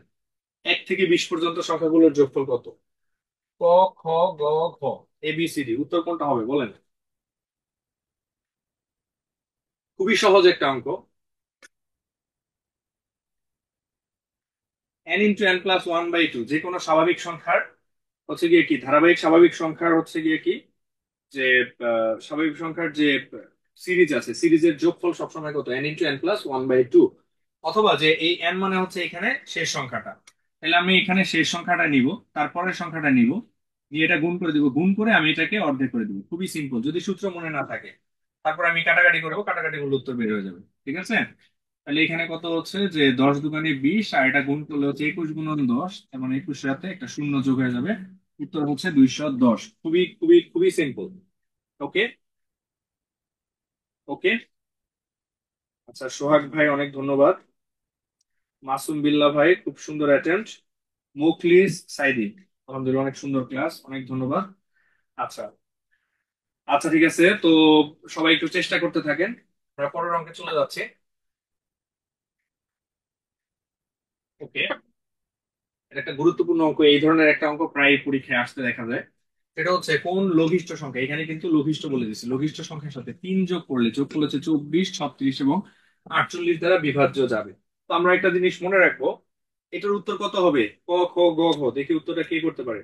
তো আমরা যখনই এই টাইপের অঙ্কগুলা করব তখনই আমরা একটা জিনিস মাথায় রাখবো, সেটা হচ্ছে এই টাইপের অঙ্কগুলার ক্ষেত্রে আমার উত্তর হবে সবসময়, যে উত্তরগুলো বের করার ক্ষেত্রে আমার সাধারণত লসাগু বের করতে হয়, অথবা কি, লসাগু বের করতে হয়। যখন লঘিষ্ঠ কথাটা বলা থাকে তখন অধিকাংশ ক্ষেত্রে আমাদের হচ্ছে যে লসাগু করতে হয়, এবং যখন হচ্ছে যে গরিষ্ঠ কথাটা বলা থাকে, ঠিক আছে, তখন আমরা অধিকাংশ ক্ষেত্রে আমরা হচ্ছে যে আহ লসাগু করতে হয়, ইন মোস্ট কেসেস।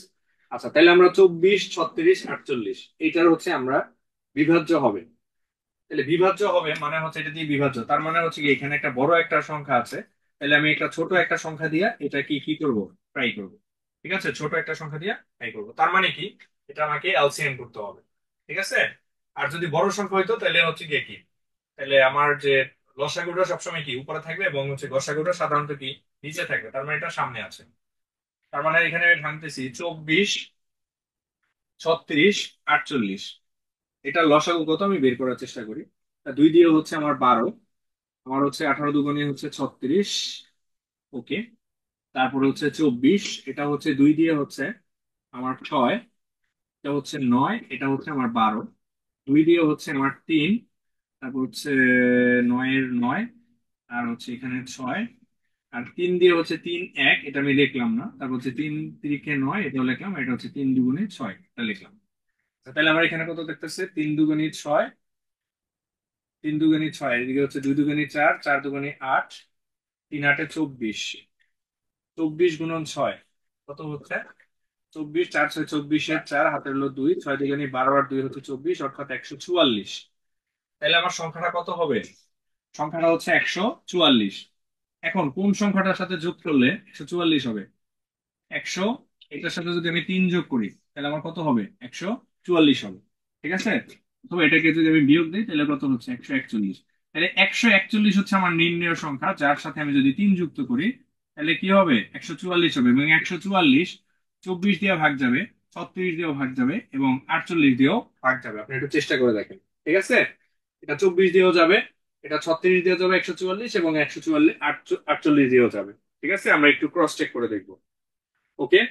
আশা করি সবাই বুঝতে পেরেছেন। আচ্ছা। ওকে, ভেরি গুড।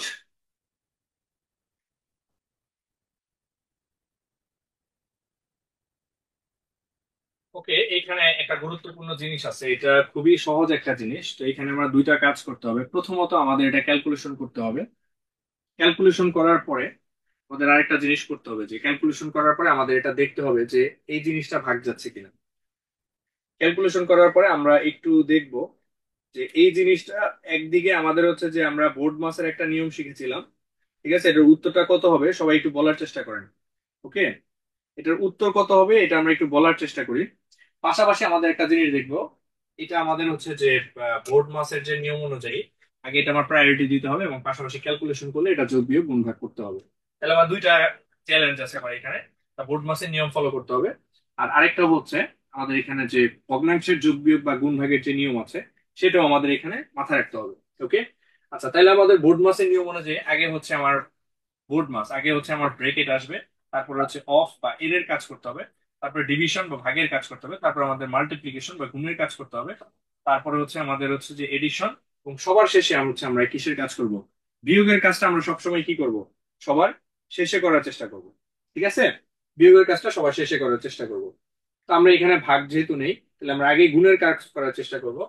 আগে আমরা গুণের কাজ করব, তারপর আমরা হচ্ছে কি যোগের কাজটা করার চেষ্টা করব। ওকে। আচ্ছা, তাহলে আমরা এখানে যদি গুণ করি তাহলে এই যে গুণের যে পার্টটা আছে এইটুকু পর্যন্ত আমাদের গুণ আছে, তো এই পার্টটা আমাদের আগে কাজ করতে হবে, তারপর আমরা হচ্ছে যোগ করব। ঠিক আছে। আর এই দুইটা আমরা আলাদা করে যোগ করি বা একসাথে যোগ করি, কোনো সমস্যা নেই। এই দুইটা আমরা যোগ পরে করবো, আগে গুণের কাজ করবো। তো 5 5 25, এখানে হচ্ছে 5 5 25, 5 25 কত হচ্ছে, 25 25 আমার কত হচ্ছে, আমার হচ্ছে এখানে 625। ঠিক আছে, 25 25 হচ্ছে আমার 625। কিন্তু এখন সমস্যাটা হচ্ছে এখানে কত ঘর পর্যন্ত যায় এটা দেখতে হবে। 1 2 3 4 5 6 7 8 9, এটা 9 ঘর বানানো লাগবে। 1 ঘর, 2 ঘর, 3 ঘর, 4 ঘর, 5 ঘর, 6 ঘর, 7 ঘর, 8 ঘর, 9 ঘর। তাহলে এখানে আমার 9 ঘর পর্যন্ত এই জিনিসটা চলে আসবে। ওকে। তাহলে এইখানে আমার একটা দশমিক আসে, এইখানে 9 ঘর পর্যন্ত আসবে, এবং 625 আসছে লাস্টে। এই 625 আমি এখানে লেখার চেষ্টা করব।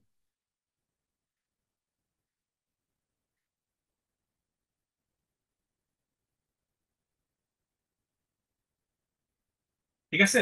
তো 625 পর্যন্ত আসবে এবং 9 ঘর আসবে, যেহেতু এটা যখন আমি গুণ করব, যেমন হচ্ছে 0.2 আর হচ্ছে 0.1, এটা আমি গুণ করবো, তাহলে 2 একে 2, কিন্তু এটার সাথে এক ঘর আছে, এটার সাথে এক ঘর আছে, সেই জন্য এক ঘর আছে এক ঘর আছে, আমি দুই গুণ নিব। এই হচ্ছে আমাদের ভগ্নাংশের গুণ করার নিয়ম। ঠিক আছে, এই দুটো জিনিস আমরা এভাবে আমরা ভগ্নাংশের গুণগুলা করব। ওকে, ভগ্নাংশের গুণ করা হয়ে গেছে এবং বোর্ড মাসের নিয়ম অনুযায়ী আগে আমি এটা প্রায়োরিটি দিয়েছি। পাশাপাশি এই যে 0.5 আর 0.05 এটা যদি আমি যোগ করি, তাহলে হচ্ছে 55.00 এই জিনিসগুলো হবে। তাহলে এখানে হচ্ছে 55.00, এই পিছনে আমি যত ইচ্ছা তত শূন্য দিতে পারি, কোনো সমস্যা নেই। তাহলে এটা যোগ করলে হবে এখানে 0.55 হচ্ছে 1 2 3 4, তারপর হচ্ছে আমার 625। এই হচ্ছে আমাদের ভগ্নাংশের যোগ বিয়োগ হবে। তাহলে আমরা দেখবো যে এটা অপশন গ এর সাথে মিলে যাচ্ছে। ঠিক আছে, কিন্তু এখানে একটা সতর্কতা আমরা অবলম্বন করব। সেটা হচ্ছে আমরা এখানে একটা জিনিস দেখবো, সেটা হচ্ছে আমরা এখানে জাস্ট আমি যখন মূল পরীক্ষায় থাকবো তখন আমি শুধু এই অপশনটা দেখে, আমার ইউনিট ডিজিটটা দেখে আমরা হচ্ছে অ্যাটেম্প করার চেষ্টা করব। পুরা যোগ বিয়োগ গুণ ভাগ করে সময় নষ্ট করার কোনো মানে হয় না। ঠিক আছে, আমরা মূল পরীক্ষার সময় আমরা এই কাজটা কখনোই করবো না। মূল পরীক্ষাতে আমরা জাস্ট ইউনিট ডিজিটটা ক্রস চেক করে আমরা এখানে উত্তরটা বসিয়ে দিব। আশা করি সবাই বুঝতে পেরেছেন, এবং কোনো প্রবলেম হলে আমাদের সাথে শেয়ার করতে পারেন। ঠিক আছে, ওকে, আচ্ছা, ভেরি গুড। এই 13টি হচ্ছে আমাদের যে মূলত পাটিগণিত সংক্রান্ত বিষয়গুলা আমাদের এখানে আলোচনা হয়ে গেছে। এবার আমরা আলোচনা করব যে আমরা তো বুঝলাম যে প্রায় 12 থেকে 13টি প্রশ্ন ইতোমধ্যে আপনার হচ্ছে যে পাটিগণিত থেকে চলে আসছে। এই জন্য আপনার প্রাথমিক শিক্ষক নিবন্ধন এবং বুয়েট সাধারণত প্রশ্ন করলে সেখানে পাটিগণিতের গুরুত্ব বা নাম্বার সিস্টেমের গুরুত্ব সবসময় অনেক বেশি থাকে। ওকে, এক্ষেত্রে আমাদের ক্যালকুলেশন গুলো খুবই স্মার্ট হতে হবে। এবার আমরা ফোকাস করব যে বীজগণিত সংক্রান্ত প্রশ্নগুলোর ক্ষেত্রে। ওকে, প্রথমেই আমরা দেখবো একটা ধারার অঙ্ক চলে এসেছে। ধারার অঙ্ক চলে এসেছে, তো এই টাইপের যে ধারাগুলো আছে, ঠিক আছে, এই টাইপের যখনই কোনো ধারা আসবে, 1 square 2 square 3 square dot dot হচ্ছে আপনার এন স্কোয়ার থাকতে পারে, বা এক্স স্কোয়ার অথবা পি স্কোয়ার, যেটাই থাকুক না কেন, তাহলে এটা সূত্র কি হবে? এখানে একটা বর্গের সূত্র আছে। জাস্ট এই সূত্রটা যদি আমরা জানি, তাহলে আমরা এই প্রশ্নের উত্তরটা করতে পারবো। জাস্ট এই কিছু সূত্র আমরা মনে রাখবো, নোট করে রাখবো, বা মেমোরাইজিং করবো, তাহলে আমার এই জিনিসটা হয়ে যাবে। এই সূত্রটা হচ্ছে এরকম যে বর্গের সূত্র হচ্ছে n into N plus one into 2n+1। তাহলে এখানে যেহেতু এক্স স্কোয়ার আছে, তাহলে হচ্ছে x into x plus one into হচ্ছে 2x+1 ডিভাইডেড বাই হচ্ছে 6, বা ছক্কা আমরা মনে রাখবো, ছক্কা দিয়ে মনে রাখবো। তো এটা হচ্ছে আমাদের এটা 6 মারতে হবে। এটা খুবই খুবই খুবই গুরুত্বপূর্ণ, এটা এমসিকিউ হিসেবে এই সূত্রটা চলে আসে। তো এখন আমরা যখন মূল ক্লাসগুলা করব, যখন আমরা হচ্ছে যে আমাদের কোচিং এর যে রেগুলার ক্লাসগুলো করব, তখন আমরা এই জিনিসটা আরো বিস্তারিত আলোচনা করব। তার কয়েকটা নমুনা দেখি যে এইখানে একটা সূত্র করলে আমাদের কতগুলো প্রশ্ন কমন আসতেছে, আমরা একটু লুক করি। এইখানে আমরা হচ্ছে যে গুরুত্বপূর্ণ যেই যে বিশেষ ধারার সংক্রান্ত যে সূত্রগুলো আছে, এগুলোকে বলা হয় বিশেষ ধারা। এগুলোকে কি বলা হয়? বিশেষ ধারা। বিশেষ ধারার যে সূত্রগুলো আছে, সেই জিনিসগুলো আমরা একটু দেখবো। যে এখানে স্বাভাবিক সংখ্যার যে সমষ্টিগুলো আছে, n × n+1/2 দিয়ে আমরা স্বাভাবিক সংখ্যার সমষ্টিগুলো আমরা করতে পারছি। ঠিক আছে, দ্বিতীয়ত আমরা যখন বর্গ দেখবো যে n × n+1 ইন্টু হচ্ছে 2n+1 ডিভাইডেড বাই 6 এভাবে করতে পারি। এবং ঘনর সূত্রগুলো হচ্ছে n × n+1/2, এইভাবে আমরা ঘনর সূত্রগুলো আমরা করতে পারি। ঠিক আছে, তো এইভাবে হলো। কিন্তু ঘনের সূত্রের ক্ষেত্রে একটা ঝামেলা আছে, সেটা হচ্ছে এইখানে এই যে সূত্রটা আমরা লিখেছিলাম, এইটাতে যদি আমরা একটু স্কোয়ার করে দিই, তাহলে সেটা হয়ে যাবে কি ঘন সূত্র। ঘন মানে হচ্ছে যে 1 কিউব, তারপর হচ্ছে যে 2 কিউব, প্লাস হচ্ছে 3 কিউব। এভাবে যদি আমরা হচ্ছে যে n কিউব পর্যন্ত যাই, তাহলে সূত্র হবে n × n+1। এটা আছে, এটার সাথে আমরা স্কোয়ার করবো। ঠিক আছে, এবং আমরা যদি বিশ্বাস না করি, তাহলে হচ্ছে এখানে একটা মান ধরেও যদি আমরা চেষ্টা করি, তাহলে উত্তরটা হয়ে যাবে। খুবই সিম্পল। এখন আমরা আরেকটা জিনিস দেখবো যে 2n। 2n মানে হচ্ছে যে পৃথিবীর ইউনিভার্সাল। আরো দুইটা এক্সট্রা সূত্র আমরা আজকে শিখবো। সেটা হচ্ছে 2n ইউনিভার্সাল হচ্ছে জোড় সংখ্যা, কারণ এটা n এর মান 1 থেকে 9 পর্যন্ত বা 1 থেকে আনলিমিটেড পর্যন্ত যেটাই নেই না কেন, এটা কি হবে? জোড় সংখ্যা হবে। যেমন n এর মান যদি 1 নেই, 2 × 1 = 2। n এর মান যদি আমি 2 নেই, 2 × 2 = 4 হবে। n এর মান যদি 3 নেই, 2 × 3 = 6 হবে। তো পৃথিবীর সকল জোড় সংখ্যার সমষ্টি সবসময় কি হবে? যে n × n+1 দিলে, অর্থাৎ যে আমি 20টা সংখ্যা যদি নেই, ঠিক আছে, 2n হচ্ছে আমার জোড় সংখ্যা, তাহলে জোড় সংখ্যার সমষ্টি হচ্ছে n × n+1। ওকে, আচ্ছা, আবার যদি আমি যদি বেজোড় সংখ্যার ক্ষেত্রে ধরি যে 2n−1, 2n−1 হচ্ছে ইউনিভার্সাল বিজোড় সংখ্যা। ইউনিভার্সাল বিজোড় সংখ্যা মানে ওয়ান, n এর মান আপনি 1 2 3 যাই বসান না কেন, 1 2 3 যাই বসান না কেন, এটা হচ্ছে গিয়ে কি, এটা যদি ওয়ান বসান, 2 একে 2 বিয়োগ হচ্ছে 1, তার মানে আমার যদি 2 ধরেন, 2 দুগুণই হচ্ছে আমার কত, 4, বিয়োগ হচ্ছে 1, তার মানে হচ্ছে 3, তারপরটা 5, তারপরটা 7, এভাবে আসতে থাকবে। সো বিষয়টা হচ্ছে 2n-1 হচ্ছে ইউনিভার্সাল বিজোড় সংখ্যা। ইউনিভার্সাল বিজোড় সংখ্যার ক্ষেত্রে আমার কি হবে, যেটা সূত্র হচ্ছে কি আর কি, এন স্কোয়ার। তাহলে এখানে যদি হচ্ছে 2x-1, তাহলে এটা সূত্র হবে এক্স স্কোয়ার। এইভাবে আমরা অঙ্কগুলা করতে পারবো। আশা করি সবাই বুঝতে পেরেছে। ওকে।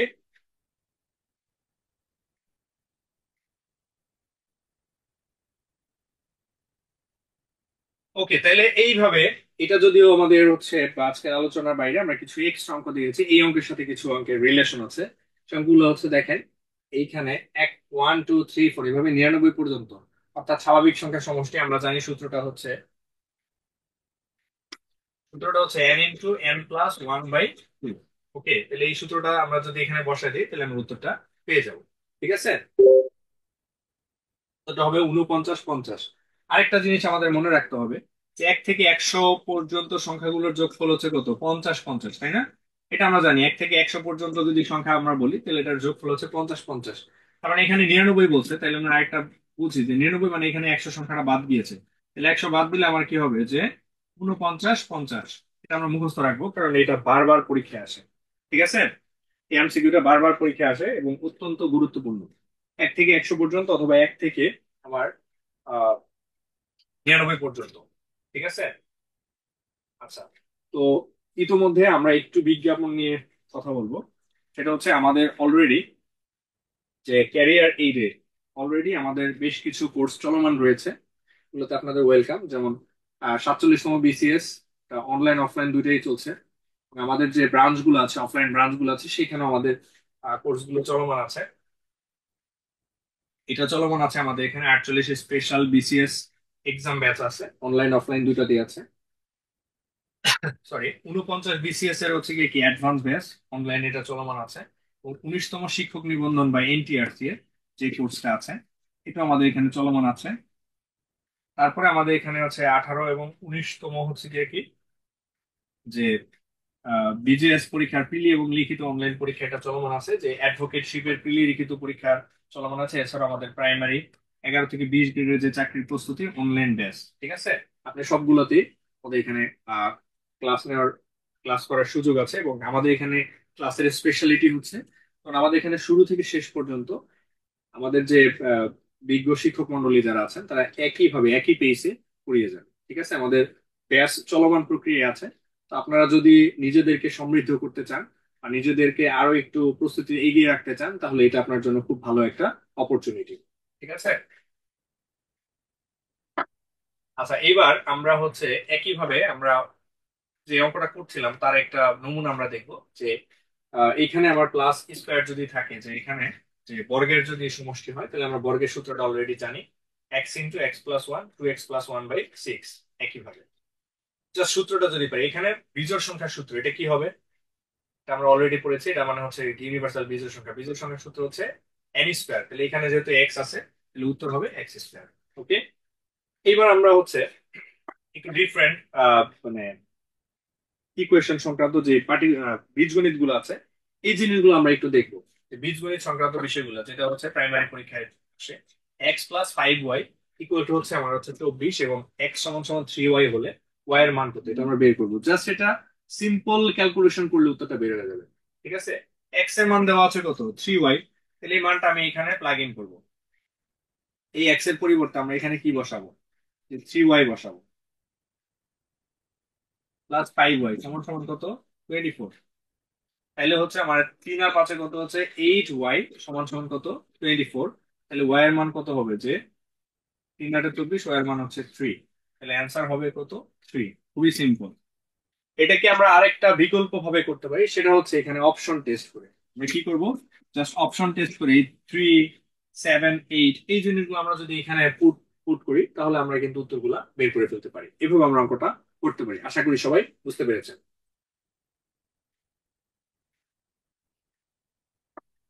ওকে, এটার উত্তর কত হবে, যে এক্স এর মানটা যদি 4 থেকে ছোট হয়, নিচের কোন মানটি এক্স এর জন্য সত্য হতে পারে? এটা কি 0 হবে, 3 হবে, -4 হবে, নাকি সবগুলোই হবে? কোনটা হবে? ঠিক আছে, একটু চেষ্টা করেন। এ বি সি ডি, উত্তর কোনটা হবে? একটু গেস করার চেষ্টা করেন। এ বি সি ডি, উত্তর কোনটা হবে? ক খ গ ঘ। ঠিক আছে, উত্তর কোনটা হবে আমরা একটু দেখার চেষ্টা করি। ওকে, আচ্ছা, তাহলে আমরা একটু দেখি।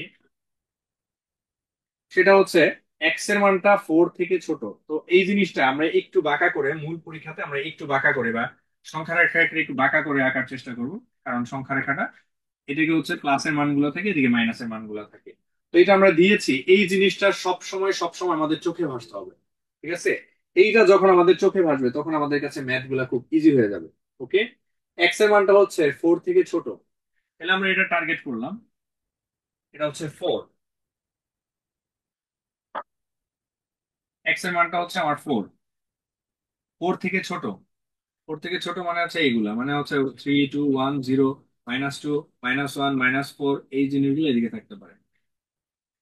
তাহলে এই জিনিসগুলো আমরা একটু মোটা করে ভরাট করে দিই। ঠিক আছে, এবার হচ্ছে আমার এই জিনিসটা আনলিমিটেড পর্যন্ত এটা যেতে থাকবে। ঠিক আছে, এই জিনিসটা আমরা দেখলাম। এক্স এর মানটা হচ্ছে 4 থেকে ছোট, তার মানে 4 থেকে ছোট মানে এই পাশে, মানে 4ও কিন্তু হবে না। 4 থেকে ছোট মানে এই পাশে এগুলো হবে। ঠিক আছে, 4ও কিন্তু এক্স এর মান হবে না। ওকে, এখানে কিন্তু 4ও কিন্তু আমার এখানে আসবে না, 4 এর চেয়ে ছোট, অর্থাৎ এটা এই পাশেই থাকবে। আশা করি সবাই বুঝতে পেরেছেন, 4 থেকে ছোট। তার মানে 4 থেকে ছোট এটা +3 হইতে পারে, 1 হইতে পারে, 0 হইতে পারে, -4 হইতে পারে, -7, -9, অথবা মাইনাস সংখ্যা তো আনলিমিটেড এটা হতে পারে, এটা আনলিমিটেড হতে পারে। ওকে, আনলিমিটেড হতে পারে। তাহলে সেই ক্ষেত্রে এটার মান 0 হইতে পারে। ওকে ফাইন, 0 হইতে পারে। এটার সংখ্যা রেখা দেখি, এটার মান 3 হইতে পারে। ওকে, এটা 3 হতে পারে। এটার মান -4 হতে পারে, এই যে হ্যাঁ -4 হতে পারে, মানে সবগুলাই হতে পারে। তার মানে উত্তর কত হবে? এটা হচ্ছে উত্তর হবে no।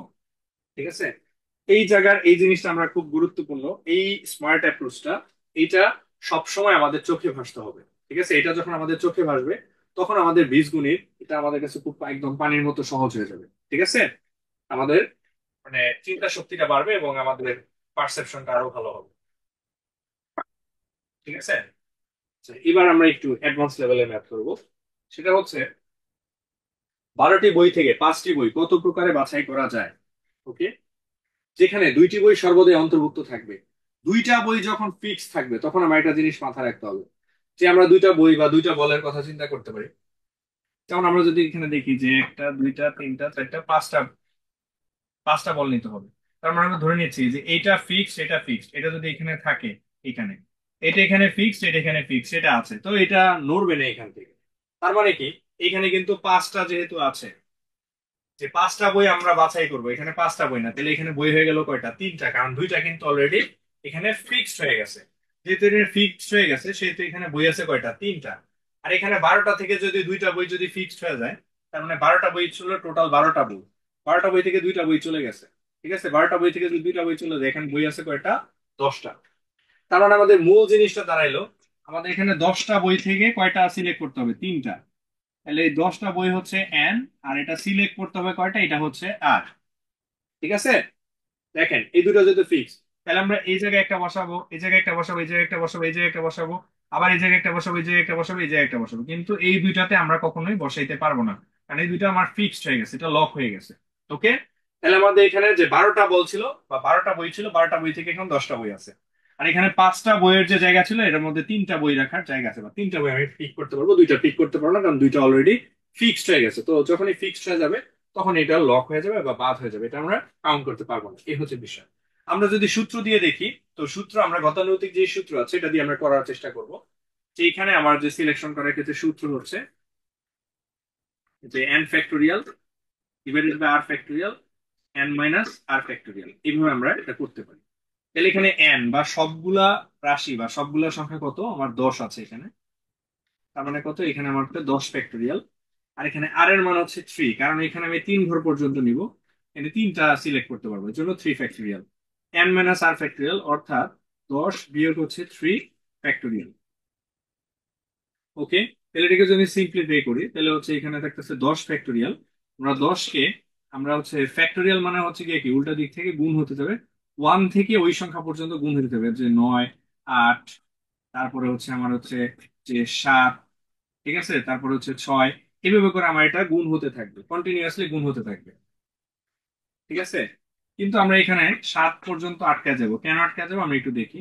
এখানে 3 কে আমরা ভাঙতে পারি 3 × 2 × 1, এভাবে আমরা ভাঙতে পারি। তারপরে এখানে হচ্ছে 10 - 3, তার মানে হচ্ছে 7 ফ্যাক্টোরিয়াল, এটা আমি রেখে দিলাম। কেন রেখে দিলাম? কারণ উপরেরটার সাথে আমরা এটা ম্যাচ করাতে পারছি। তাহলে এখানে আমার 7 ফ্যাক্টোরিয়াল, এখানে 7 ফ্যাক্টোরিয়াল আমার কাটা যাচ্ছে। এইখানে হচ্ছে আমি 3 দিয়ে কাটলে হচ্ছে আমার কত হচ্ছে, 3 × 3 = 9, এখানে 3 থাকতেছে। এখানে 2 দিয়ে কাটলে হচ্ছে আমার এখানে থাকতেছে কত, 5। তাহলে কত, 5 × 8 কত, 40। 40 গুণন হচ্ছে 3, 3 × 4 = 12, তার মানে হচ্ছে 120। বুঝতে পারছি? তাহলে উত্তর হবে কত, 120। ওকে। আচ্ছা, এখন আমরা একটা জিনিস দেখবো, যখন এই ফ্যাক্টোরিয়াল করার একটা শর্টকাট অ্যাপ্রোচ দেখবো, যেখানে উত্তর হচ্ছে যে NCR অথবা হচ্ছে 10C, 10C কত, 3। আমরা যে অঙ্কটা করলাম এটা হচ্ছে 10C3। তাহলে 10C3 মানে হচ্ছে, 10C3 মানে হচ্ছে আমি 10টা থেকে 3টা আমি সিলেকশন করব। তাহলে এটা আমরা এইভাবে লিখতে পারি যে 10টা যেহেতু 3টা সিলেকশন করতে বলছে, এটা শর্টকাটের প্রয়োজন হচ্ছে, এটাকে আমি 3 ঘর পর্যন্ত নিব। ঠিক আছে। আর 3 মানে হচ্ছে 3 ফ্যাক্টরিয়াল, 3 × 2 × 1, এটা হচ্ছে আমি 3 পর্যন্ত নিব, তাহলে আমার অঙ্কটা হয়ে যাবে। ঠিক আছে। যখনই বলবে 10C থ্রু, তাহলে হচ্ছে 10 হচ্ছে আমি 3 বার নিব, আর হচ্ছে 3 × 2 × 1 এটাকে হচ্ছে 3 ফ্যাক্টোরিয়াল পর্যন্ত নিব। তাহলে এখানে আমি একটু কাটাকাটি করি। 3 দিয়ে হচ্ছে 3, আর 2 দিয়ে হচ্ছে আমার এখানে 5। 3 × 5 = 15, 15 × 8 আমার কত হচ্ছে, 120। আশা করি সবাই বুঝতে পেরেছে। ওকে। এই হচ্ছে বিষয়। অঙ্কটা অত্যন্ত গুরুত্বপূর্ণ একটা অঙ্ক, এটা যে কোনো চাকরির পরীক্ষাতে, ব্যাংকে পর্যন্ত অঙ্কটা এসেছে, প্রাইমারিতে এসেছে। তো এই জিনিসটা আমরা একটু মনে রাখবো, এটা হচ্ছে কাউন্টিং প্রিন্সিপাল অনুযায়ী আমরা হচ্ছে 12টা থেকে 5টা বই সিলেকশন করতে বলেছে। কিন্তু এখানে বলছে যে 2টা বই এখানে কি সবসময় থাকবে। 2টা বই সবসময় অন্তর্ভুক্ত থাকবে, এই সর্বদা কথাটা বলার কারণে এই 2টা ফিক্সড হয়ে গেছে। তো এই 2টাকে আমরা আর নিতে পারবো না, 2টা এখানে সবসময় ফিক্স থাকবে 12টা থেকে। তাহলে 12টা থেকে এখানে কি 2টা বল ফিক্সড হয়ে গেছে, বা 2টা বই ফিক্সড হয়ে গেছে। তাহলে 12টা থেকে এখানে আছে কয়টা, 10টা। 5টা থেকে আমার হচ্ছে 2টা ফিক্সড হয়ে গেছে, তার মানে কয়টা আছে, 3টা। তার মানে হচ্ছে 10C3 এটা রয়েছে। 10C3 যে আমি সূত্র নিয়ে করি, হচ্ছে n ফ্যাক্টরিয়াল, r ফ্যাক্টরিয়াল। এখানে n মানে হচ্ছে সবগুলা রাশি। এখানে এই যে আমরা বলেছিলাম যে এখানে n মানে হচ্ছে গিয়ে কি, সবগুলা রাশি। আর এখানে হচ্ছে গিয়ে কি, আর মানে হচ্ছে যে কয়টা আমাকে হচ্ছে গিয়ে কি রিকোয়ার্ড, বা হচ্ছে যে কয়টা আমার হচ্ছে যে টার্গেট করেছি আমরা নিব, সেই বিষয়গুলো আমরা। তাহলে হচ্ছে 10C3 মানে হচ্ছে আমার 10টা থেকে আমি 3টা নিব। 10টা থেকে আমি যদি 3টা নিই, তাহলে হচ্ছে আমার এখানে কি হচ্ছে, যেটা আমি তিন তিন ঘর পর্যন্ত নিব, 10 × 9 × 8, আর এখানে 3 × 2 × 1, এভাবে আমরা করছি। কাটাকাটি করলে হচ্ছে 120। এই হচ্ছে বিষয়। ওকে। এটা খুব সুন্দর করে খাতায় তুলেন, আমরা পরবর্তী অঙ্কে চলে যাচ্ছি। ওকে। আচ্ছা, এবার হচ্ছে আমরা আলোচনা করব যে জ্যামিতি সংক্রান্ত যে বিষয়গুলো আছে সেগুলো নিয়ে আলোচনা করব। আচ্ছা, জ্যামিতি যখনই করব তখনই হচ্ছে আমরা খুব সুন্দর করে একটা স্কেচ আঁকবো, বা মাথায় এটা ব্রেনে চিন্তা করব, অথবা হচ্ছে একটা রাফ আমরা খসড়া এঁকে ফেলবো, তাহলে আমাদের জন্য জিনিসগুলো খুব ইজি হয়ে যাবে। ঠিক আছে।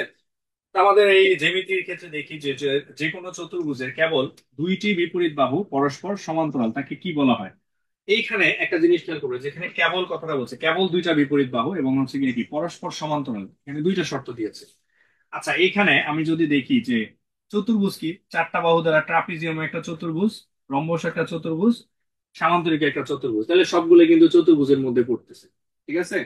তো চতুর্ভুজ মানে কিন্তু এটা বিস্তারিত বললে, আর স্পেসিফিক্যালি বললে যে রম্বস, এখানে 4টা বাহু থাকবে কিন্তু কোনগুলা বাহুতে 4টা সমান থাকবে কিন্তু কোনগুলা অসমান থাকবে, অসমকোণ থাকবে। তো এটা একটা বিষয়। তাহলে এটা রম্বস না। আবার যদি সামান্তরিক বলি, তাহলে এটা হচ্ছে বিপরীত বাহুগুলা কি হবে, সমান্তরাল হবে কিন্তু বিপরীত বাহুগুলা সমান হবে না, প্রত্যেকটা বাহু সমান হবে না, তাহলে এটা সামান্তরিক।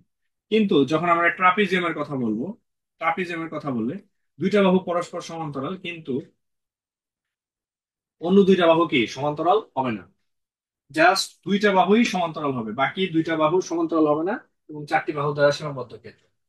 এটা একটা চতুর্ভুজ, ট্রাপিজিয়াম একটা চতুর্ভুজ। ওকে। এটা হচ্ছে 2টা বাহু, কেবল 2টা বাহু সমান্তরাল, এই যে 2টা বাহু সমান্তরাল হয়েছে, পরস্পর সমান্তরাল, তাহলে এটাকে কি বলা হয়, ট্রাপিজিয়াম বলা হয়। খুবই সিম্পল, এখানে সংজ্ঞাটা চলে এসেছে। ওকে। আশা করি সবাই বুঝতে পেরেছেন, আমরা পরবর্তী প্রশ্নে চলে যাচ্ছি। এটা জিনিস দেখি, একটি ক্ষেত্রের দৈর্ঘ্য হচ্ছে 2 মিটার, প্রস্থ 1 মিটার এবং উচ্চতা 0 হলে ক্ষেত্রটি কত হবে? ওকে, তাহলে এটা হচ্ছে দৈর্ঘ্য, প্রস্থ এবং হচ্ছে উচ্চতা।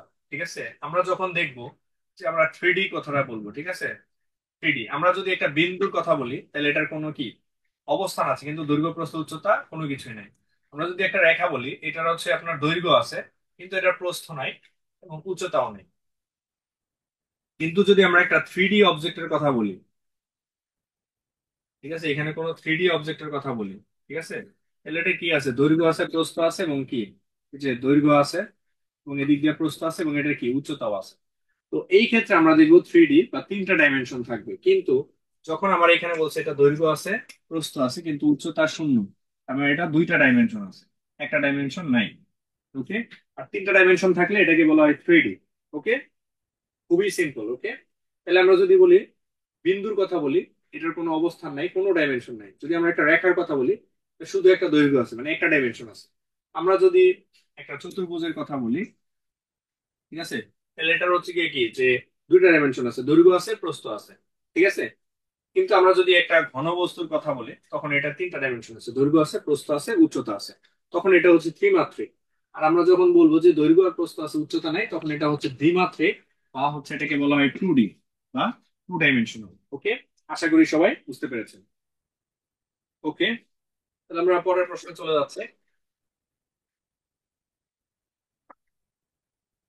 বর্গক্ষেত্রের একটা বাহু হচ্ছে আমার হচ্ছে 4 মিটার হলে কর্ণ কত মিটার হবে?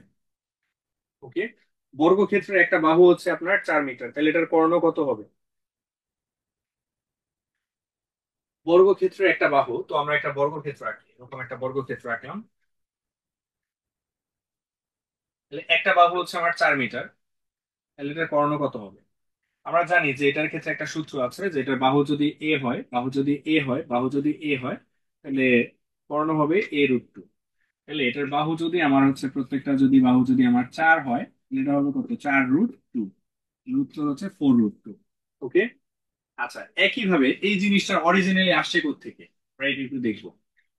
এই জিনিসটা অরিজিনালি আসছে একটা পিথাগোরাসের উপপাদ্য থেকে। ওকে, পিথাগোরাসের 2টা বাহু সমান, এটাও এ, এটাও এ, তাহলে হচ্ছে প্রতিভুজ স্কয়ার সমান সমান হচ্ছে কি কি।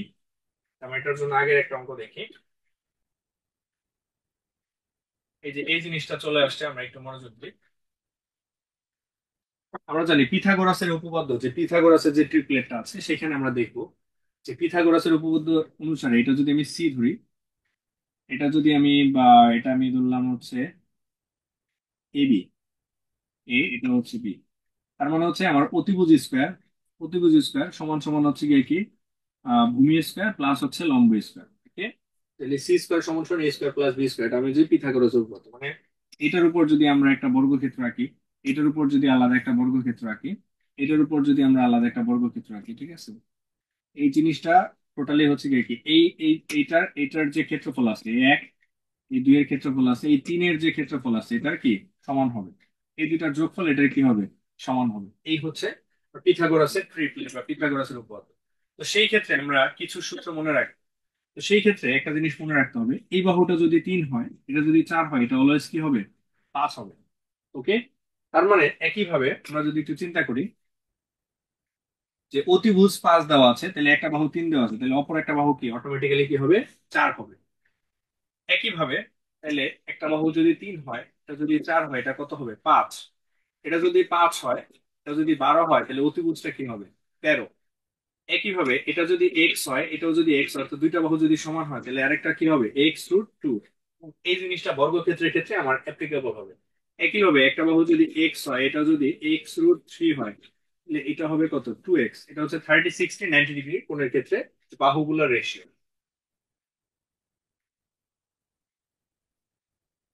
এটাকে খুব সুন্দর করে লিখে রাখি, এটা হলো বাহুগুলোর অনুপাত সমকোণী ত্রিভুজের ক্ষেত্রে। ঠিক আছে, এটা পরীক্ষায় প্রায়ই আসে এবং এটা ত্রিকোণমিতি পরিমিতির অঙ্ক করার ক্ষেত্রেও আপনারা হচ্ছে পিথাগোরাসের যে হিসাবটা আছে, যে এই বর্গক্ষেত্রের যে হিসাব আছে, এটা বের না করে আপনারা সরাসরি এইভাবে উত্তরটা বের করে ফেলতে পারেন। জাস্ট এই ট্রিপলেট গুলো খাতায় লিখে রাখবেন এবং মনে রাখার চেষ্টা করবেন। ওকে, আচ্ছা, ঠিক আছে, আশা করি সবাই বুঝতে পেরেছেন। আমরা পরের টপিকে চলে যাচ্ছি। তো এখন আমরা কিছু অন্য বিষয় নিয়ে আলোচনা করব, যে আমাদের ম্যাথের ক্ষেত্রে যে ওরিয়েন্টেশনের ক্ষেত্রে যে ম্যাথে আমরা মূলত ভালো করতে পারছি না কেন, এটার কারণটা কি হতে পারে? এটার কারণগুলো হতে পারে এরকম যে প্রথমত যে আপনার সিলেবাস বা কোয়েশ্চেনের প্যাটার্ন বুঝতে না পারে বা গুরুত্বটা বুঝতে না পারে, যে হচ্ছে প্রায়োরিটি যেটা আছে, যে প্রায়োরিটিটা আমরা সেট করতে পারি না, যে কোনটাতে আমি বেশি প্রায়োরিটি দিব, কোনটাতে কম প্রায়োরিটি দিব। আরেকটা গুরুত্বপূর্ণ বিষয় আমরা যেটা, আমরা হচ্ছে এখানে পর্যাপ্ত মডেল টেস্ট না দেয়া, ঠিক আছে, পর্যাপ্ত মডেল টেস্ট না দেয়া এবং হচ্ছে যে পর্যাপ্ত প্র্যাকটিসের অভাব থাকা, ঠিক আছে। আরেকটা বিষয় হচ্ছে যে বই ফ্রিকুয়েন্টলি চেঞ্জ করা, একটা বই ভালোভাবে শেষ না করা, ঠিক আছে।